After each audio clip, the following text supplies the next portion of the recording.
Bom dia, galera. Como a gente tinha combinado, vou dizer a vocês as respostas das questões 1, 2, 3, 4 e 5 da página 237 e 1, 2 e 3 da página 238.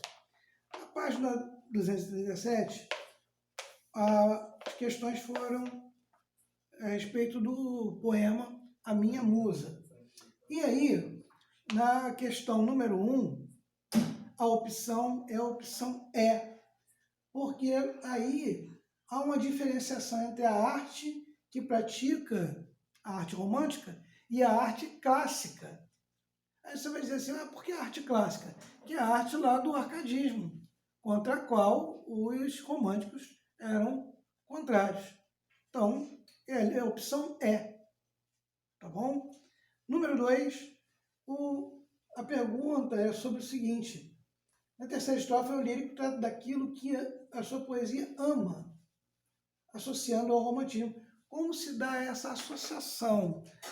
Quando ele diz que a sua poesia ama a solidão, ama o silêncio, o prado florido, a viração da tarde amena, o sussurro das águas, ele defende que a sua poesia é exuberante e simples, que são traços do romantismo. Tá bom? Então, se a tua resposta estiver parecida com o que eu acabei de falar, deixa como ela está. A terceira vem perguntando sobre a escansão desse poema. O que essa escansão diz respeito à liberdade artística do romantismo? Se você reparar, fizer a escansão, dividir os versos em sílabas poéticas, você vai reparar que um verso ele tem 6 sílabas, o outro verso tem 9 sílabas. Isso aí mostra exatamente a liberdade que o romântico ele queria mostrar na hora de produzir a sua poesia. Se ele fizesse um verso com 6 sílabas, ele fazia o próximo verso. Se ele quisesse botar 5, ele botava 5. Ele não estava engessado na métrica da poesia. Ele queria liberdade para ele fazer o verso que ele quisesse. Ele estava ali à disposição do seu sentimento. O sentimento ali no poema, ele estava acima daquela convenção de medir o verso. Ficar perdendo tempo em medir um verso e outro. Ele não queria saber disso. Bom, e no 4, pergunta 4, fala aí qual a importância da imagem quando se refere à mulher como um anjo.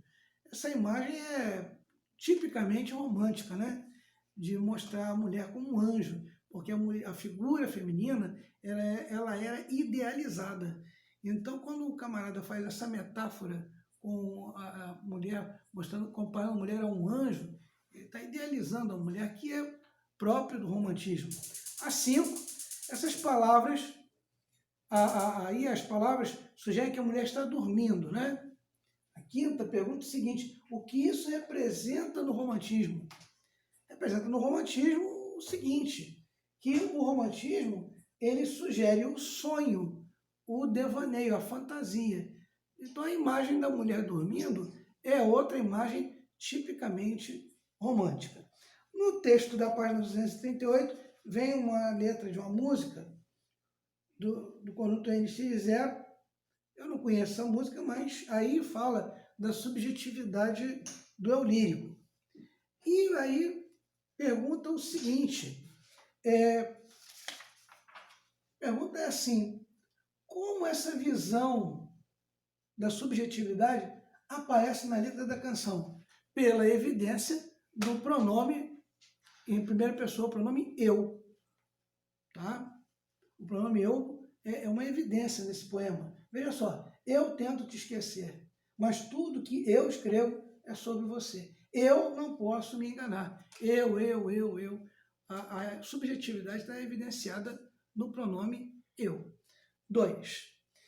E aí a 2 pergunta assim: a letra da canção evidencia uma das reações românticas ao amor, a dor de amar, e indica as expressões que sugerem esse sentimento.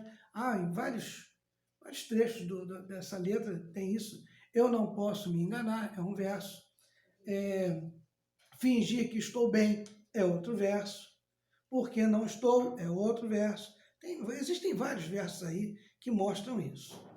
Número 3, pergunta assim: apesar da dor, o lírico desiste do sentimento amoroso e de estar com a pessoa amada? Não, não, ele não desiste. A letra evidencia a persistência do eu lírico em continuar ligado à pessoa amada. Existem vários versos aí que comprovam isso. Aqui, por exemplo, mas tudo que eu escrevo é sobre você. Então, a persistência dele é bem clara aí. Bom, essas são as respostas da tarefa passada. A aula de hoje vai falar sobre as gerações poéticas do romantismo. Deixa eu te esclarecer uma coisa. A geração poética indianista, a ultrarromântica e a condoreira, elas acontecem ao mesmo tempo da prosa romântica. Ao mesmo tempo. Todos os escritores dessa época produziram simultaneamente. Os livros de literatura é que trazem essa classificação. Primeiro vem a poesia, depois vem a prosa. Isso não aconteceu. O que aconteceu é que todos eles escreveram poesia e prosa, romance, no caso, ao mesmo tempo. Inclusive também peças de teatro. Tudo aconteceu ao mesmo tempo, nessa ocasião. Mas a tradição literária faz essa categorização. A primeira geração indianista, ela vai falar da exaltação do índio, da exaltação da nação brasileira, do patriotismo, da autoafirmação do Brasil como nação recém-independente de Portugal. Aí existe aquele sentimento de lusofobia, de aversão ao colonizador português. Chega de português, tudo era Brasil. E o índio é essa figura que vai despontar nesse cenário patriótico, da primeira geração, chamada geração indianista ou nacionalista. E, paralelamente a isso, você tem lá no romance José de Alencar com Iracema, por exemplo. Muito bem. E a segunda geração, a geração do ultrarromantismo, é a visão do sentimento levado às últimas consequências. Como assim as últimas consequências? É a exacerbação do sentimento. No seu livro vem isso, é o sentimento exacerbado. E aí você tem a visão pessimista, a desilusão amorosa, o amor não correspondido. E muitas vezes, nessa situação, a morte era a solução, era o caminho para o fim dessa desilusão amorosa. Então, esse clima de angústia, de pessimismo, de dor profunda, isso aí vai dar o clima do pessoal aí do ultrarromantismo. Alguns livros de literatura trazem essa segunda geração também com o nome de byronismo. Byronismo por causa de Lord Byron, poeta inglês, que começou a escrever com essa cara de visão pessimista, de dor profunda, de angústia. Quem começou isso foi lá na Inglaterra um poeta inglês chamado Lord Byron. E por isso essa segunda geração também é chamada de byronismo. E a terceira geração, condoreira, tem esse nome condoreira por causa daquele pássaro, aquela ave de rapina que habita na Cordilheira dos Andes.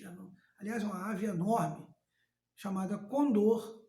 E os poetas da terceira geração, eles se atribuíam características como as do condor, de ser uma ave de grande visão e serem homens de grande visão, que tinham visão de um futuro abolicionista, um futuro republicano. Então, por exemplo, Castro Alves, por exemplo, ele usou a poesia de forma engajada. talvez seja a primeira vez que a poesia seja usada assim de forma politizada, lutando por uma causa social, no caso, a abolição da escravatura. Bom, e a prosa romântica, aí, paralelamente a essas gerações poéticas, a prosa romântica ela é estabelecida pelos temas, tá? E aí você tem o romance indianista, você tem o romance urbano, o romance regional e o romance histórico. Desses romances, os que mais despontam nessa época são os romances indianistas e os romances urbanos. Os indianistas, porque exatamente é o período em que o Brasil se autoafirma como nação recém-independente de Portugal. Então são romances que mostram muito patriotismo, muita nacionalidade.